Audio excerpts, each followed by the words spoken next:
Okay, shall we begin? Great. So, good afternoon, everyone. Thank you so much for joining us. My name is Joon-Lynn. I'm a cultural organizer and a co-director with Migrants in Culture. Welcome to our second spring conversation, Framing Saturday School, which is a creative learning lab to embody, imagine, and design for border abolition.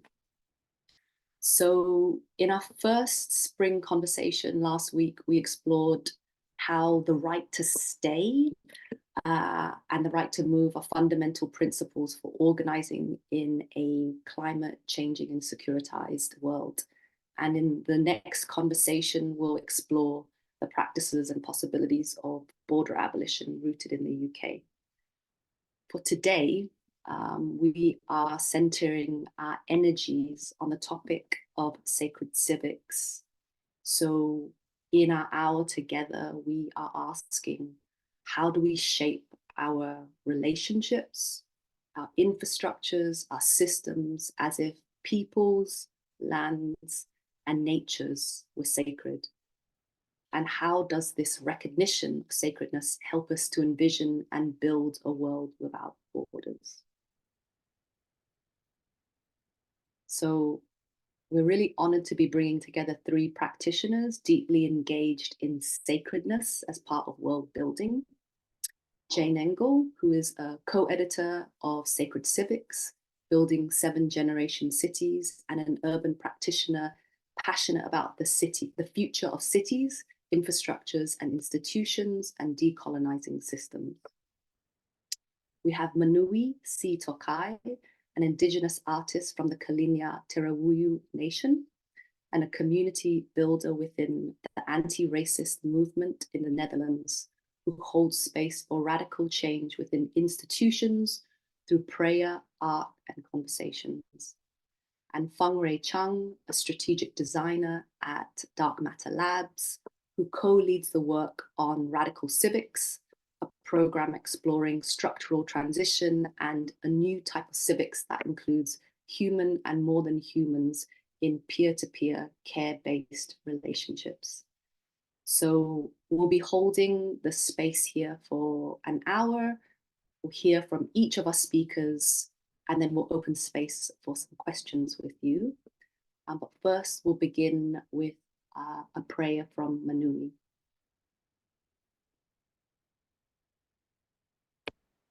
Thank you so much, Joon-Lynn, for introducing all of us. Can you hear me all right? Yes? Okay, great. I would like to invite us into a prayer to practice the conversation that we're gonna speak about today. And I'm starting with lighting a candle as a part of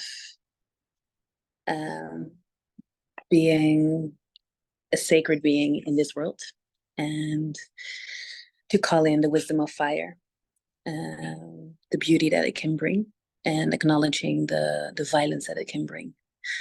And I'm calling in the abundance and the beauty of fire, and a cease of fire where it is needed.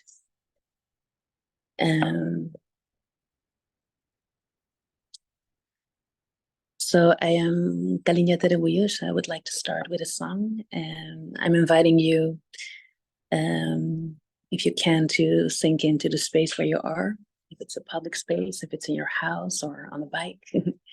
But if you're in traffic, please pay attention to traffic. And to feel where there may be tension in your body, and what tension needs attention. Maybe it's helpful to breathe, or maybe it's helpful to look around to understand the space where you're in, to ground yourself. Or maybe it's helpful to go inwards and close your eyes. You're very welcome to check in with yourself on what you need. And I would like to share just a welcoming song to greet you, to greet those who you are bringing into the space, the communities you represent, the ancestors from both your maternal and your paternal side that you arrive with here today. You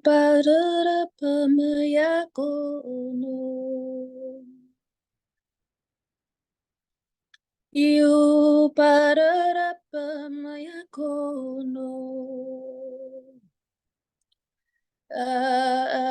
makaye kore moro you yakono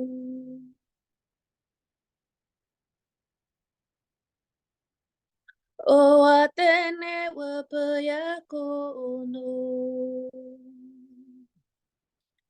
o atene wapa yakono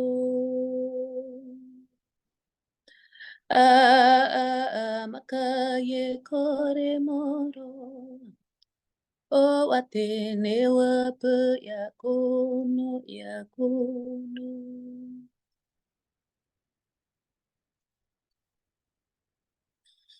ayene tene wapa yakono ayene tene wapa yakono makaye kore moro ayene tene wapa yakono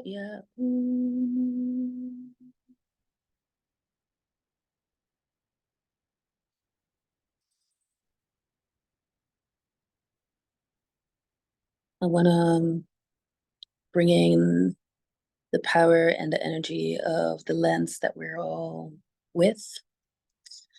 I want to presence the entities and the beings that they are in different places where we are. Places like the United Kingdom, like Turtle Island, like Abayala,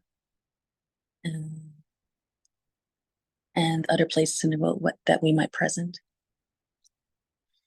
I want to recognize that the land is very self-sufficient and does not need to be saved. That everybody is very capable of holding themselves and nobody actually needs to be saved. And that we are charged with a responsibility. And if we honor that journey, we're capable of radical transformations. I am greeting you all, and I'm greeting your ancestors from both your maternal and your paternal side. I've arrived with clean intentions, with a clean path. I've walked my path clean. I have arrived with a clean tongue, so my speech can be clean, and a clean heart, so my intentions will be clean, and a clean mind, so my thoughts can be clean in this conversation. You are very welcome to speak to yourself or to acknowledge the presence of those who are on the other side that you hold dearly and close to your heart. To take a moment to acknowledge those who need to be prayed for.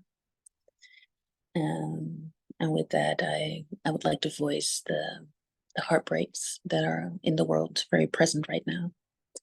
And particularly our Palestinian brothers and sisters.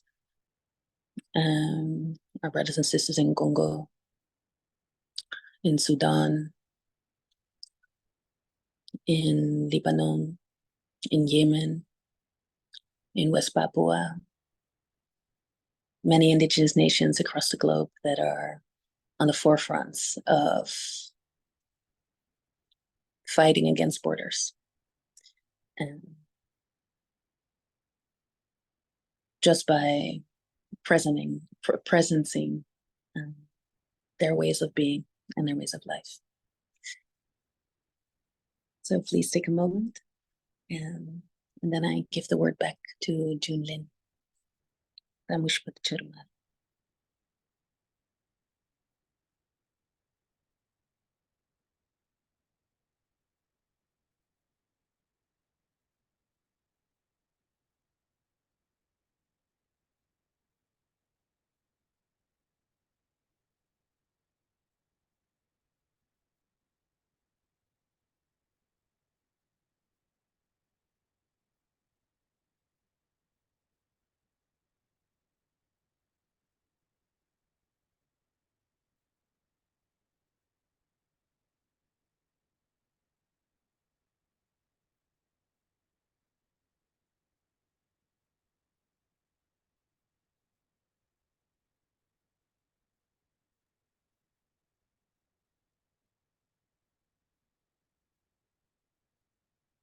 Thank you, Manuwi. You're welcome. Jayne, we're going to begin with you. We'd love for you to introduce us to sacred civics and how sacred civics transforms the way we understand placekeeping and city building. Thank you. Thank you for the honor of the invitation, the work that you do, and the opportunity to do this. And Manuwi for that absolutely deeply moving opening prayer and song. Thank you so much for that.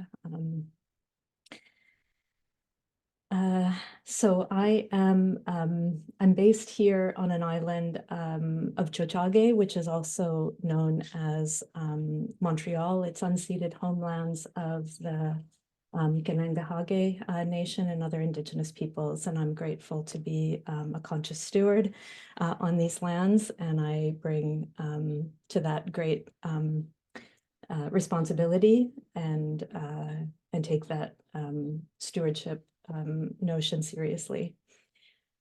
So with that, I'd like to share my screen and take another deep breath in together and just take in what's on your screen for a moment and recognize that this is home. And this is home to all of us, to every being, everyone, all of us have ever known. For all of us, this is home. And then imagine looking at this with a being from another planet or another universe and trying to explain why it was a good idea to carve up this beautiful place into pieces, to create borders as we have. And imagine explaining why that was a good idea. And holding that dimension of thought, want to welcome you into a conversation the next 9 minutes or so on sacred civics and a few reflections on what we'll call a planetarity gaze. And I'll start by saying what I mean by those. So first of all, sacred. And Tara Huska, an Indigenous lawyer and activist, says it like this: the sacred is all around us always. The sacred is in each of our bodies, a miracle of life and water and earth. It's present in every object we touch, every wall and window we somehow believe separates us from our mother. We each hold the beauty of creation in every fiber of our being. We're never far from the answers to the problems we've created. They're within each of us. In this sense, the major opposing force of sacred is separation. So let's keep that in mind as well. So I'll say a few words about a book, Sacred Civics, which grew out of work that some of us were involved in several years ago, just prior to the pandemic.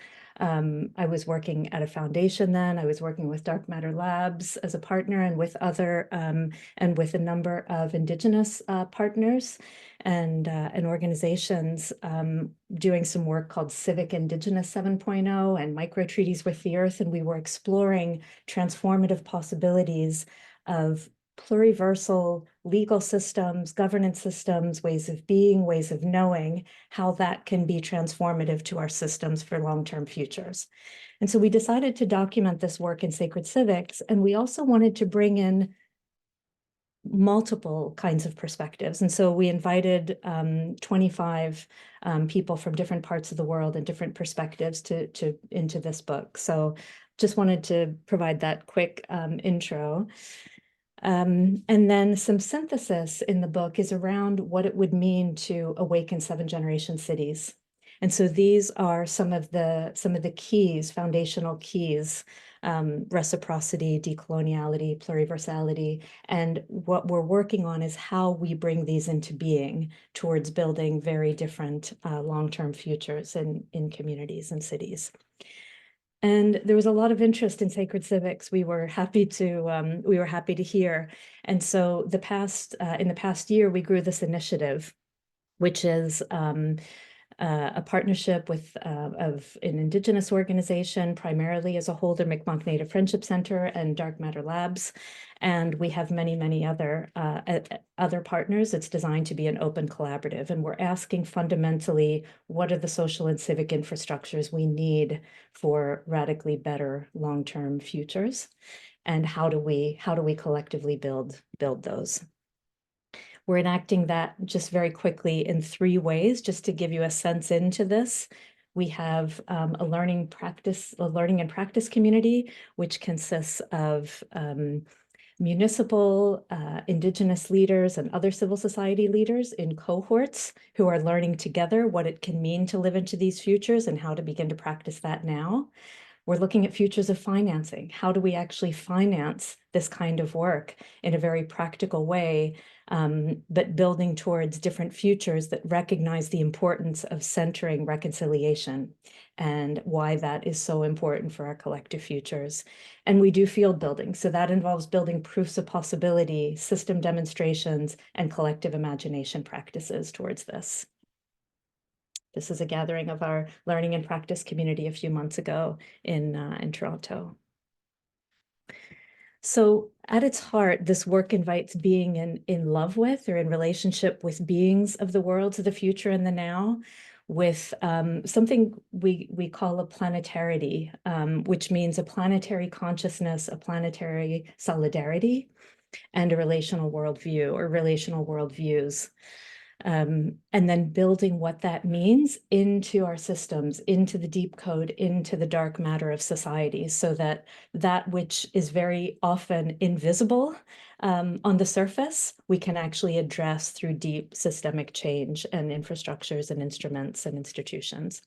So this involves challenging a lot of assumptions about how societies work now. I won't go deeply into these, but as you can imagine, a set is around sovereignties, jurisdictions, around property as we understand it, around dichotomies that are in society and binaries that we've made up, that they're false, right? And so how do we think beyond some of these? And in particular, how might we learn to collectively see outside the property gaze and the border gaze? Because these are things that it's very hard for people to actually see beyond, because they feel like sacred natural law for many, right? But they're not, they're made up, right? So in the last few minutes, I want to share some ways of presencing what can become absent if we take away the things that we wouldn't want to exist. If we abolish certain things, what can we actually presence? So what do we presence in different kinds of abolition, for example? So this was work that we did a few months ago. It's called Imagining 2080, 12,080. It was 2080, 56 years or so into the future. We added a 1 in the front. We added 10,000 years because, again, it's made up that, there's a dominant calendar is the Gregorian calendar for many. And why is that? So we're challenging a lot of our assumptions again. And we framed it as, let's think about what would be 12 hopeful facts and stats 50 or so years into the future. And we came up with 12. I'm going to share just a few of them right now. So what we did is we took a layer like this, and what you'll see on the sides, and by the way, if you can't see or read that, I can share this afterwards. This is actually in public domain, so we'll share it afterwards. But what we've shared on the sides is what we presence in the absence of things. So for example, if we imagine that there aren't prisons, that the last prison closes in 50 years, what is presenced in order to make that happen? So of course, we know about, many of us will know well work of abolitionists like Ruth Wilson Gilmore and many others who talk about life-affirming institutions, life-affirming economies, centering transformative justice, reparative justice, and so on. And what are all kinds of other things that we presence in order to create that kind of society, and how can we build towards those? This is one that's in the works now. So this is not, there are already seeds of all of these futures. These are not just some distant utopia. These are already starting. This is the Mi'kmaq Native Friendship Center, which is in the works to be built in Chipuktuk, Halifax, Canada. And what the proof of possibility that we're trying to build with them now would be the first legal and governance mechanism for what we call free land, which is about self-owning or self-sovereign land and nature. And so what would that mean, and what would it mean for those to proliferate? How would that change our understandings? The third is around thinking differently about our understandings of land.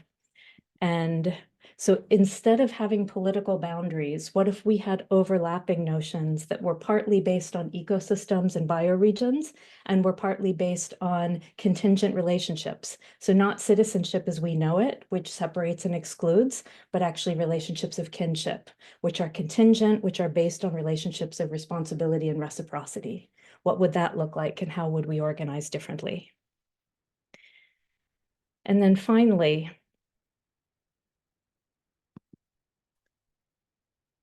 how could we move towards peace?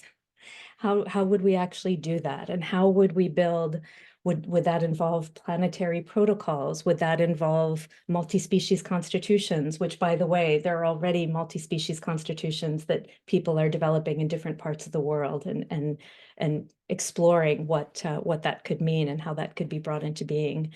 Would it mean temporal governance bodies, a global biodiversity conference, et cetera? And this would help us move towards a new great peace. And these have to be the kinds of aspirations we have, right? And so I just want to leave you now and end with the questions: what can we presence in abolition? And how can we learn collectively to see beyond the border gaze? Thank you. Thank you, Jayne. You went through a lot in a very succinct articulation of like brilliant initiatives that you're developing. I'm going to move us swiftly on to Manuwi. Thank you, Joon-Lynn.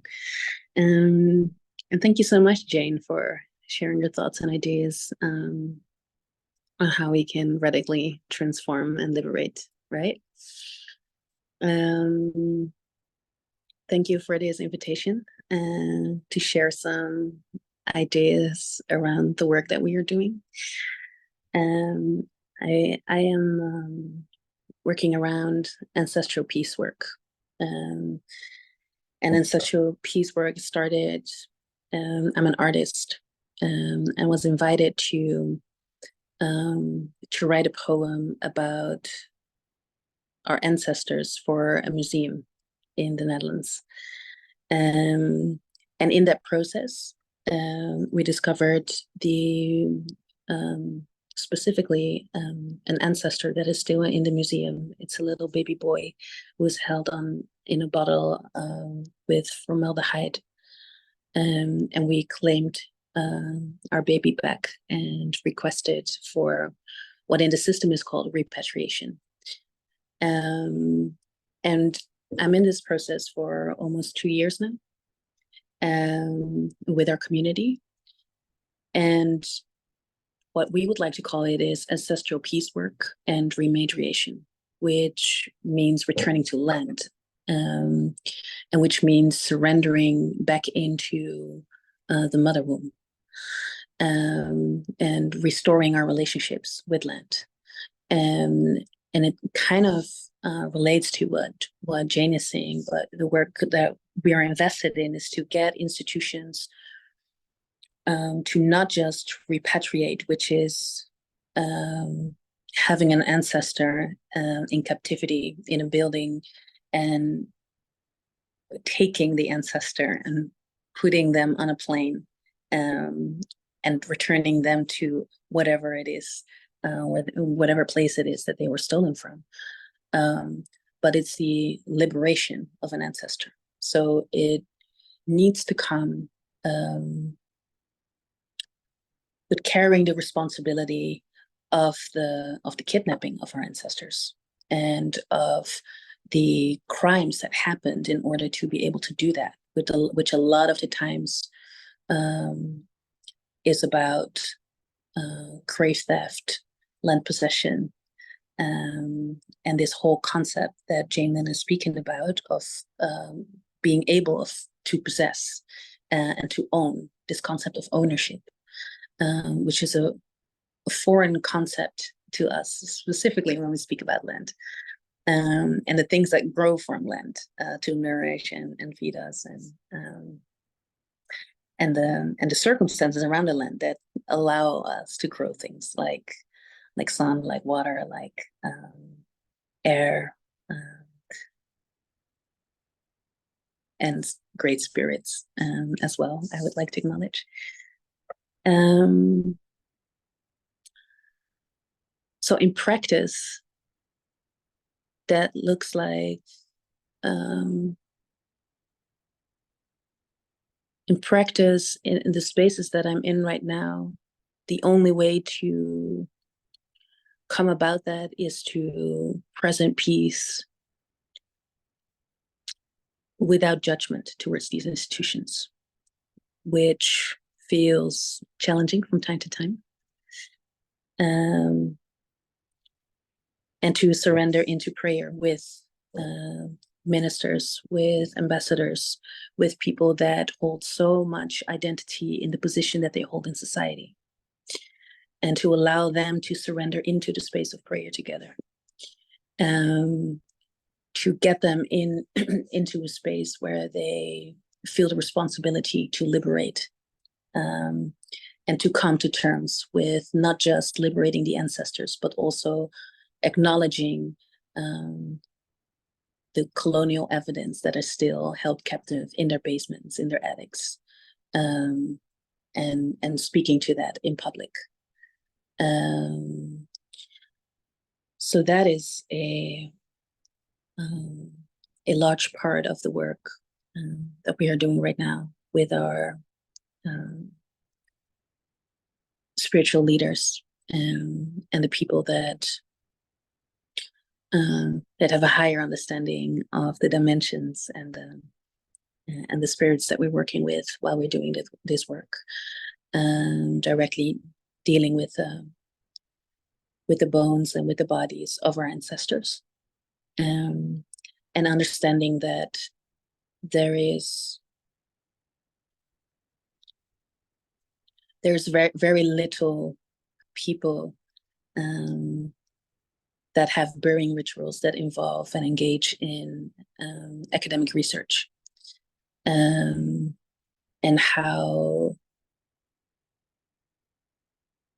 it is interesting to think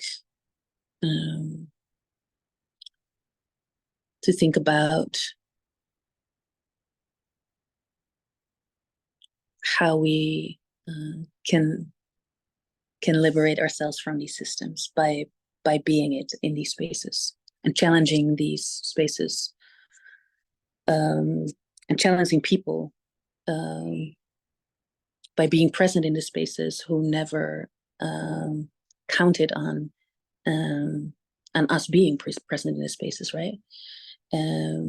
Museums and institutions, governmental institutions, held our ancestors because they thought that we would be exterminated by now,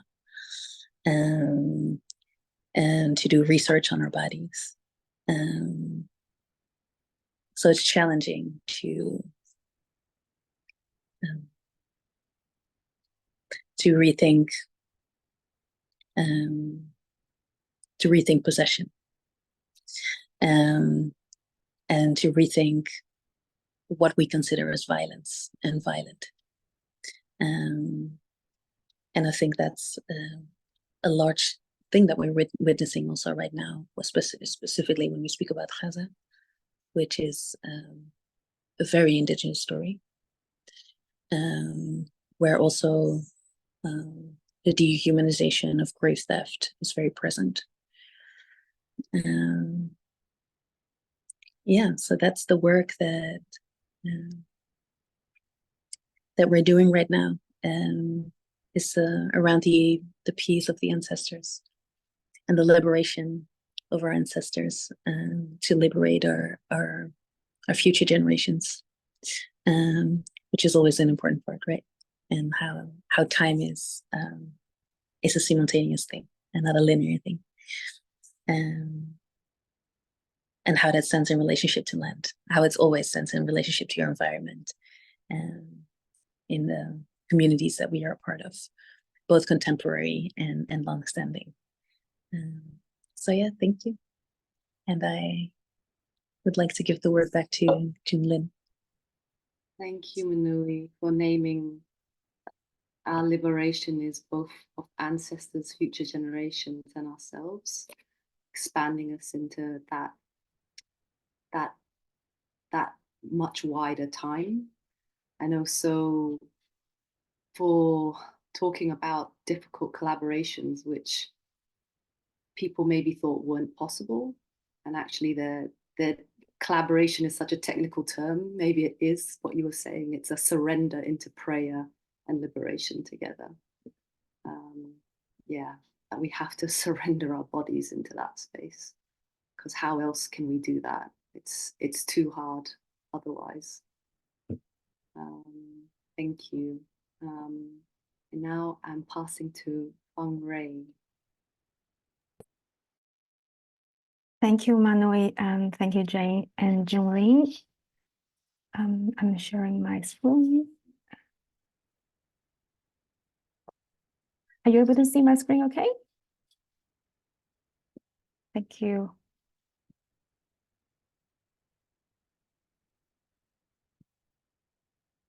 So my name is Fang-Raye, and I am originally from a place called Taiwan that has been carved into many different pieces throughout the history.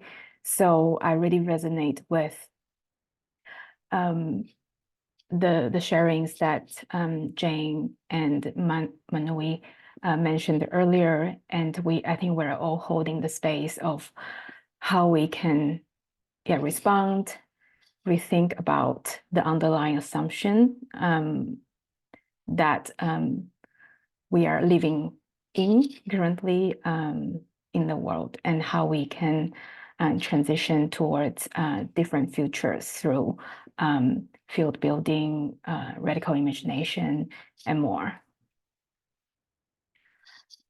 I would like to share this quote, resonating the idea that we are facing multiple interconnected crises of the climate, ecosystem, economic inequality, and democracy.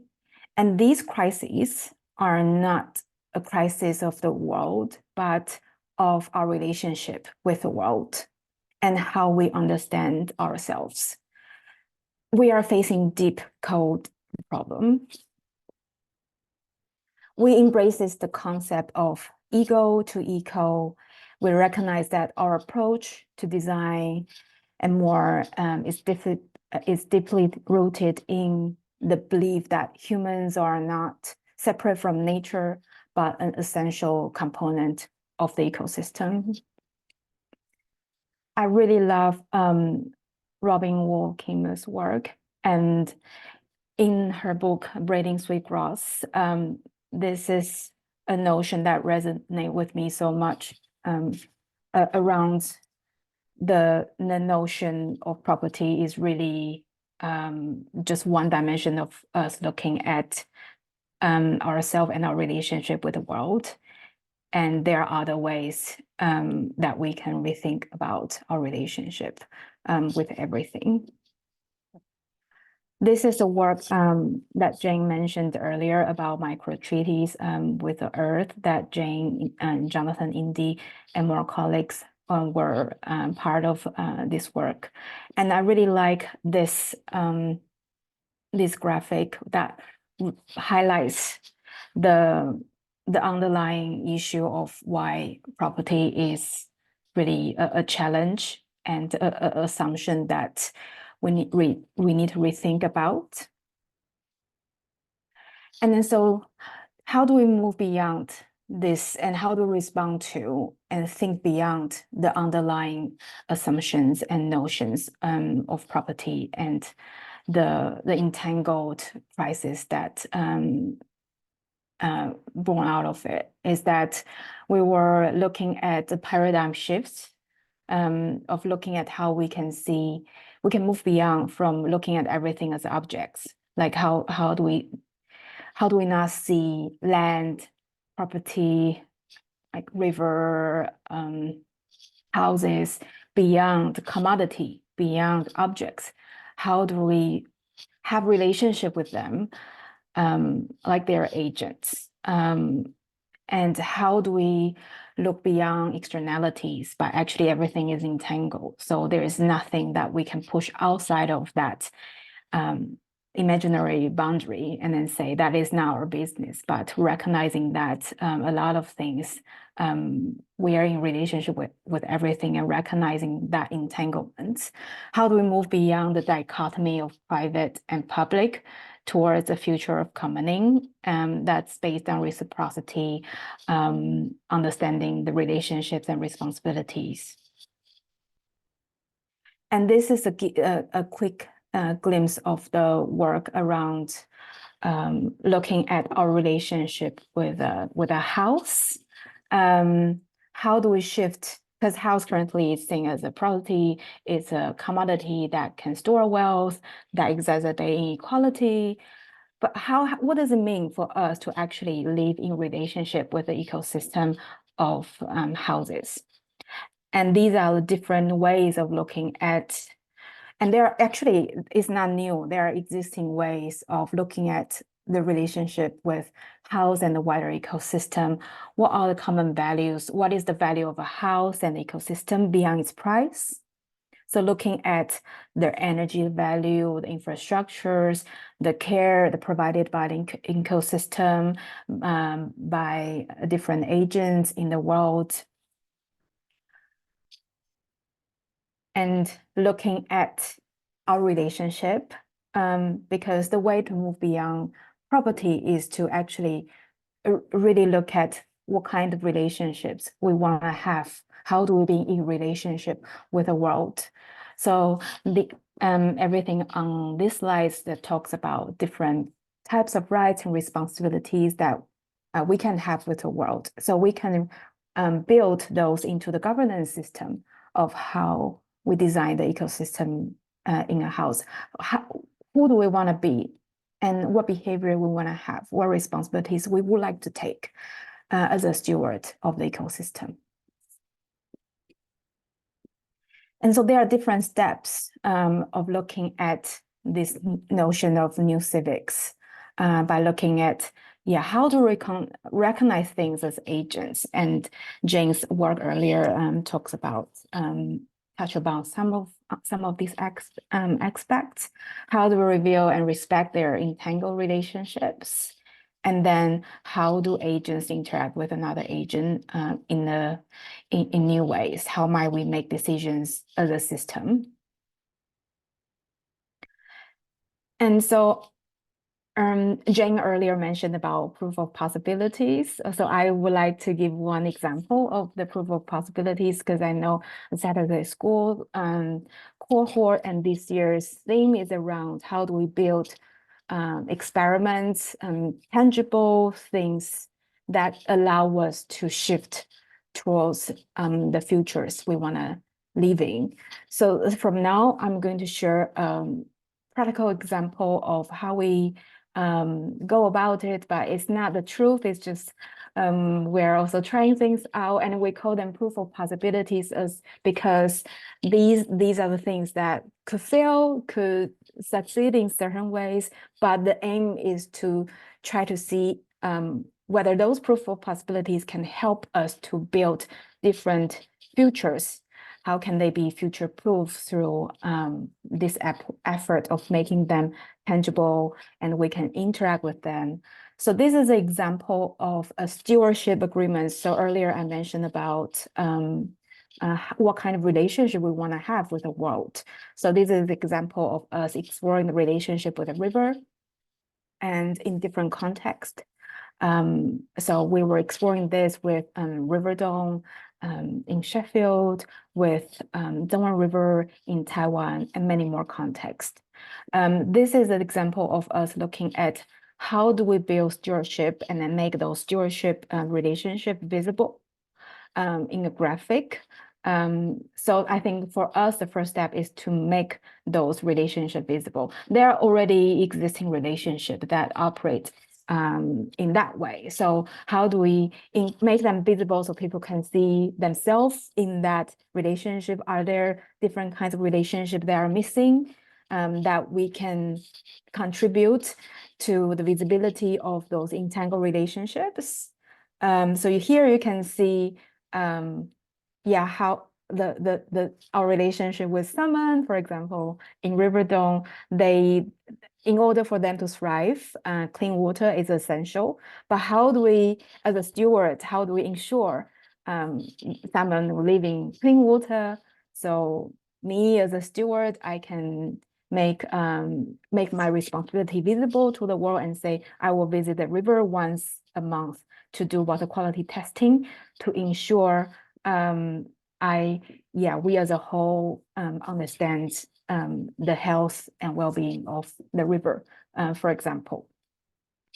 And this is a more complex view of different types of relationships between wider stakeholders, like the relationship between the river ecosystem with farmland, farmer, fertilizer, crops, rain, and more. I want to show a legend of these kind of different relationships we're thinking of. So yeah, there are ecological relationships, labor relationships, legal, finance, social. So this started to give us some language and visibility and tangibility around how we can codify those social relationships as collectives. And now that the first step is to make relationship visible, then we can see how we can also code those relationships into a social contract where you have different rights and responsibilities, holdover rights and holdover responsibilities. So this is an example of based on the workshop we did in Sheffield with different stakeholders. We started to codify this shared agreement. Is a soft agreement of how we can be in relationship with the river ecosystem. And then we can design a social system where we hold certain agents and actors in the ecosystem to account. So I can report myself and say, oh, I did water quality testing today. And other people who saw me doing that, they can endorse me. So there's a social peer-to-peer accountability mechanism that can be built into the design of the stewardship agreement processes. We're starting to build digital platform as one way of actually allowing people to record their relationship with the river. So, and then those information and accountabilities will be made public. And digital platform is just one way of recognizing that relationship and facilitating that stewardship relationship, but not the only way of doing it. And this is one way of just making information visible so people can interact, make different decisions in a more informed way. Thank you so much for having me. Joon-Lynn, thank you again for your invitation. I think I will stop here and we can have this conversation. Thank you. Thank you, Fang-Raye, for just demonstrating in really tangible terms what it means to like codify a new set of relationships and accountabilities in a more than human world that respects rivers. It's just, yeah, the thinking that you're doing is amazing. We have 10 minutes left, and I just wanted to open up for are there any questions in the chat? I can start off because I don't think I see any so far. But I can start us off. by asking each of you, and maybe we can just do it in that same order. And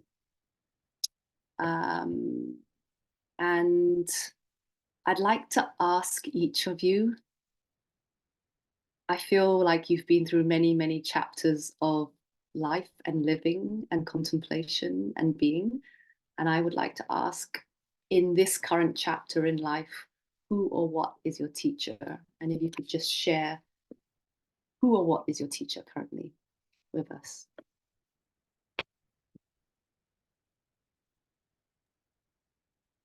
I guess I'm meant to go first. That's okay. I'll try to keep this really short. Yeah, it's so many, so many come to mind. So what I would say though is that even though I've worked with Dark Matter Labs for a long time, I've only worked inside for about a year.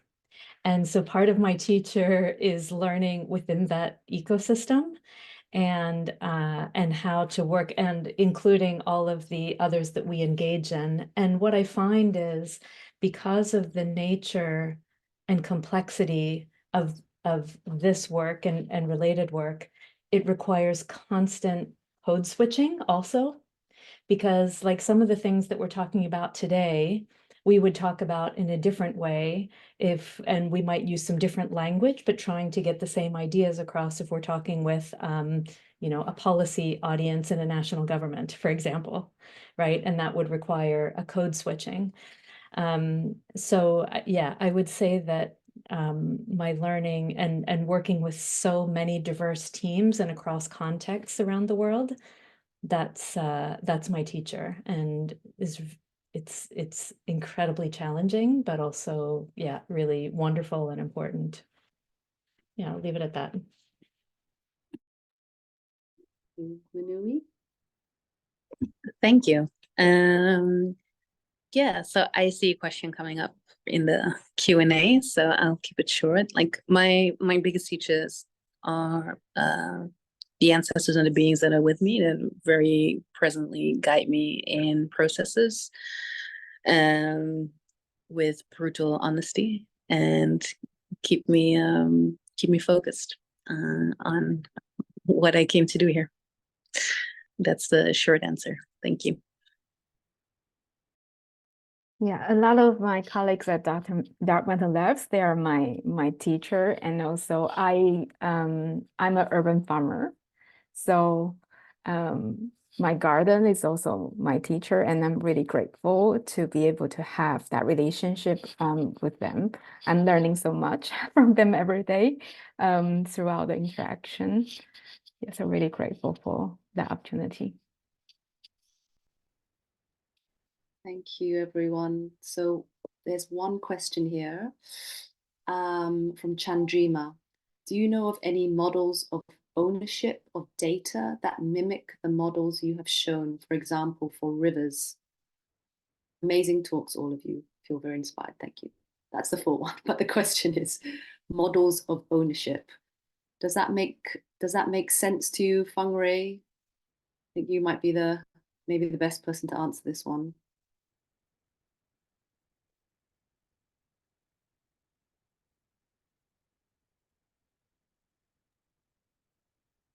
Yeah, I'm just thinking different models of ownership of data.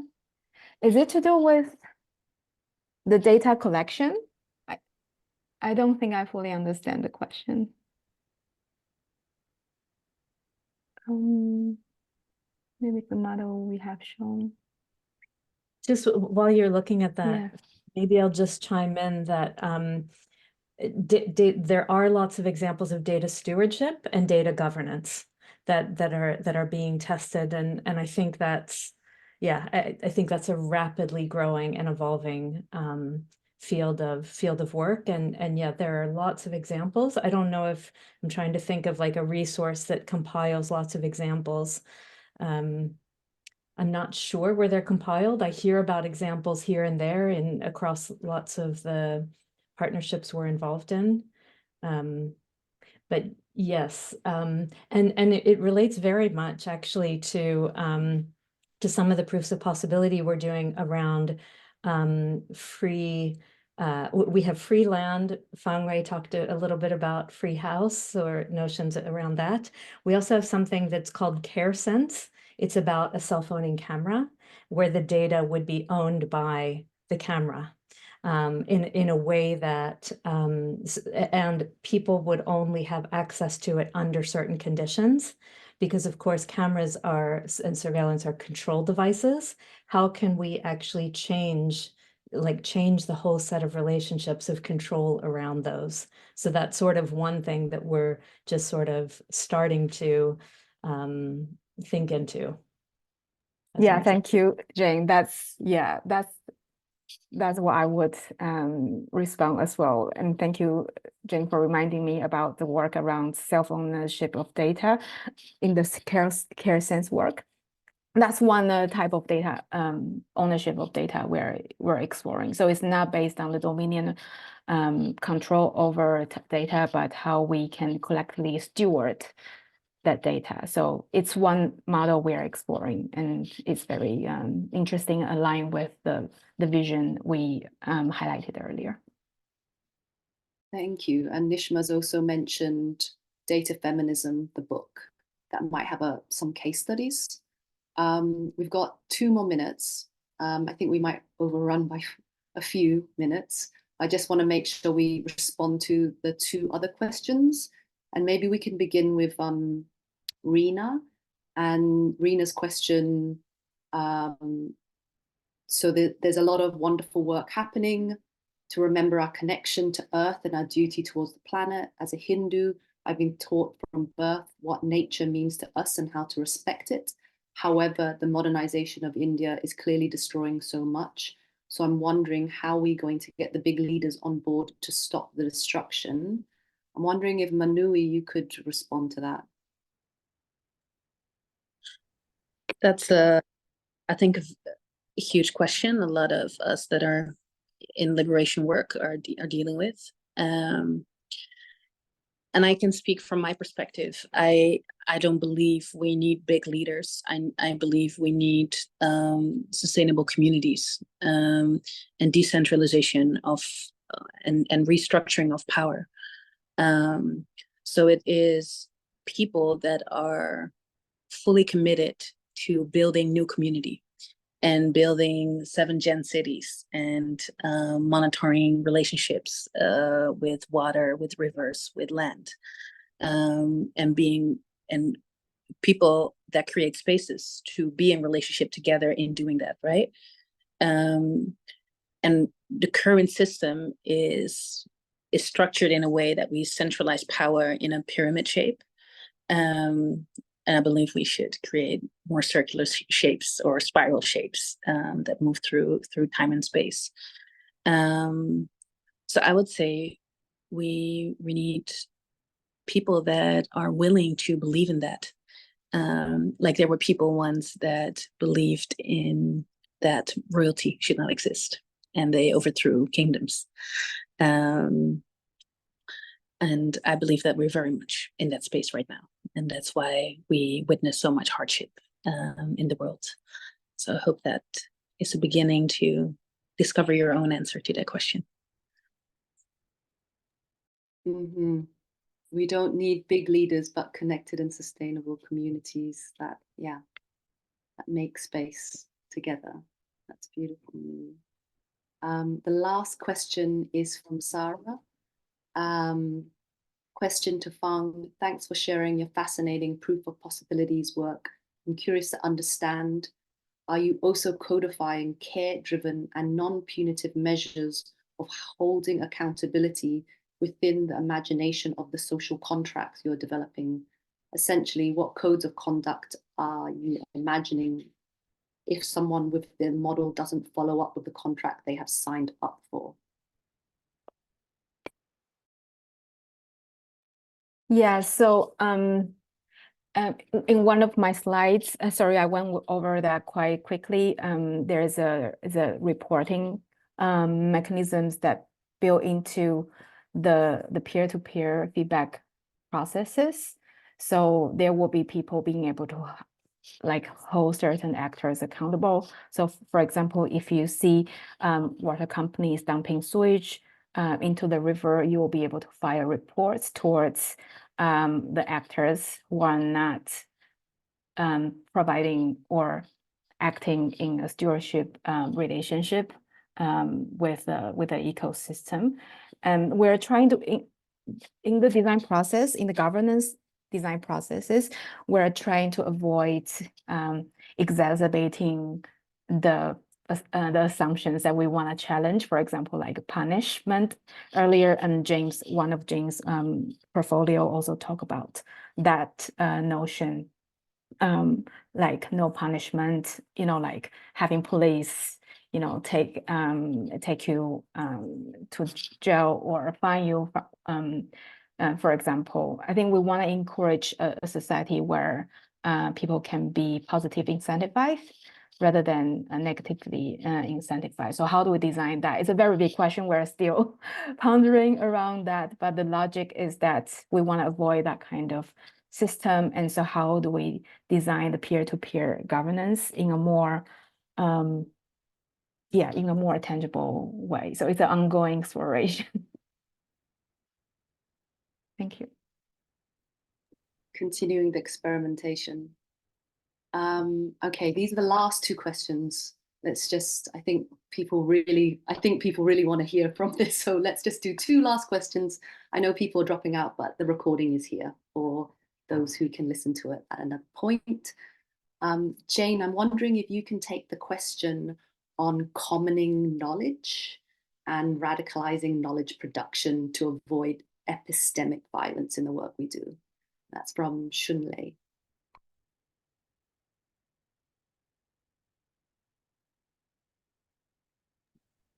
Sorry, I'm just reading it now.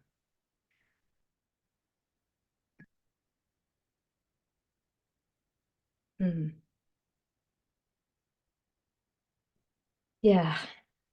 Oh my goodness. Yeah, that's a big question. And a wonderful and super important one. Thank you for the question. Yeah, epistemic violence, radicalizing knowledge production. So, one of the things is all of this work and thinking is moving, and right. And I think it's so important to not see things as fixed.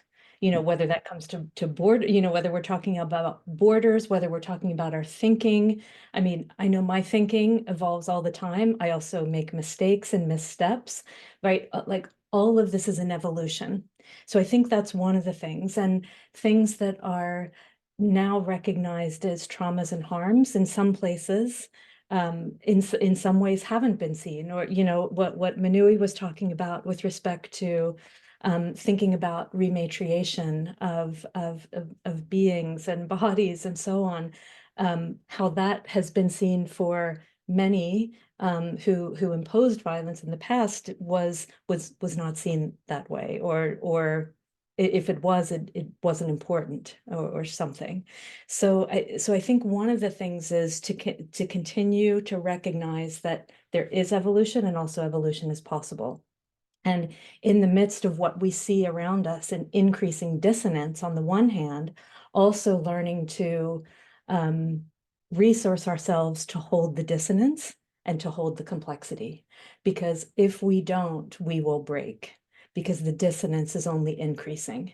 And so how do we, and we can, because humanity, like everything that we've said in this session, shows us that humanity is capable of so much better.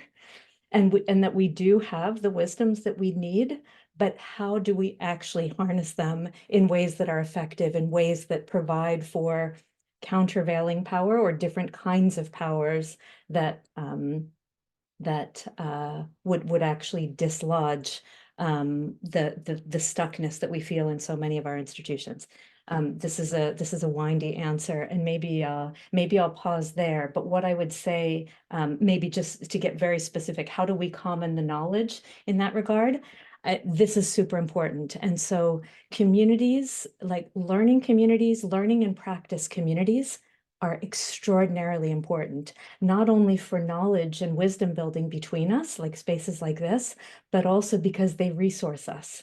Like I feel just from this session, I feel greater strength to move forward in this work. And I think that we need those increasingly, and we need webs, you know, and growing webs of these important learning and practice communities that bring this kind of thought and challenges this kind of thought so that we can advance more collectively. And that becomes, you know, maybe how we think about governance, you know, replacing is actually learning and practice communities, building towards these other futures. So I'll pause there. Thanks. Thank you, Jayne. That was beautiful. We're going to finish with the last question from Deandra.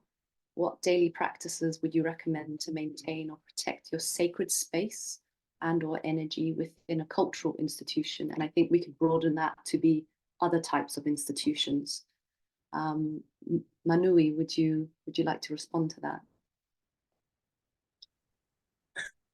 Yeah, thank you all so much for all the questions. We could take a month to unpack them together and sit in daily community together to really speak to them. But let's have like this contemporary moment of community, right? I believe that if you understand what your role is in our communities, it's easier to stay centered within institutions that were not designed for liberation, but were designed to oppress, suppress. And that is a very big contradiction, but it is still a large part that societies are invested and believe in. So I think the answer, again, is to be in community, to commune, and look beyond the human community, right? Which has been also repeatedly said, but we cannot say it enough. Commune with beings like bodies of water are very important to me, so that's why I keep mentioning them. And earth and the beings that live with those waters, right? That is like a more abstract answer. If it's a more concrete answer, is to practice in private, and it takes time to stand firmly in your own belief system, and then extend that in community and stand firmly together in your own belief system, and understand the communities that you represent when you move into these spaces, like cultural spaces, governmental institutions, corporations. Understand that you are a representation of larger communities. So you're not entering the space alone. You're entering the space on behalf of those communities that cannot make it in the space, on behalf of the ancestors and the future generations.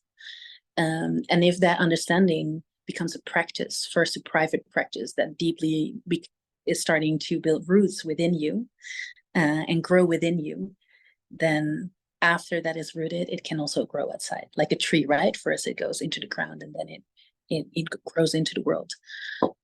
So I believe that is a very helpful practice, and I don't know what